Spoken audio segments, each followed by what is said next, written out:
আসসালামু আলাইকুম ভাই ও বোনেরা, আশা করি ভালোই আছেন। আমিও ভালো আছি। আপনাদের মাঝে আজকে নিয়ে এসেছি পটল ভাজি।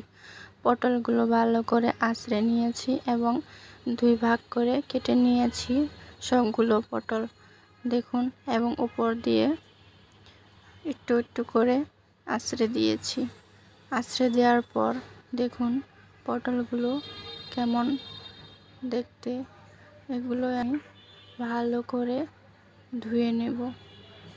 ধুয়ে নেওয়ার পর পটলগুলোতে লবণ হলুদ মেখে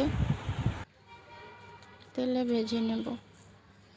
দেখুন লবণ হলুদ মেখে নিয়েছি।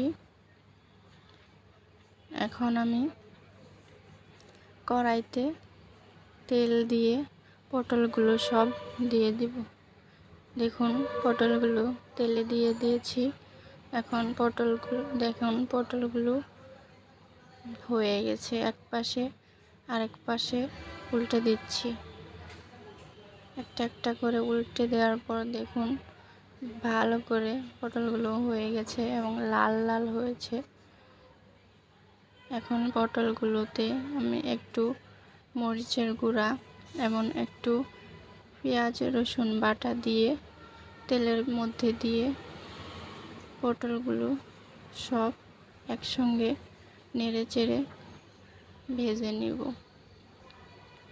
তাহলে পটলগুলো খেতে আরও মজা লাগবে, ঝাল ঝাল লাগবে। এভাবে বাসায় করে দেখবেন। যদি রেসিপিটি ভালো লেগে থাকে তাহলে লাইক সাবস্ক্রাইব করে পাশে থাকবেন এবং প্রতিদিন ভিডিওগুলো দেখবেন, অবশ্যই ভালো লাগবে।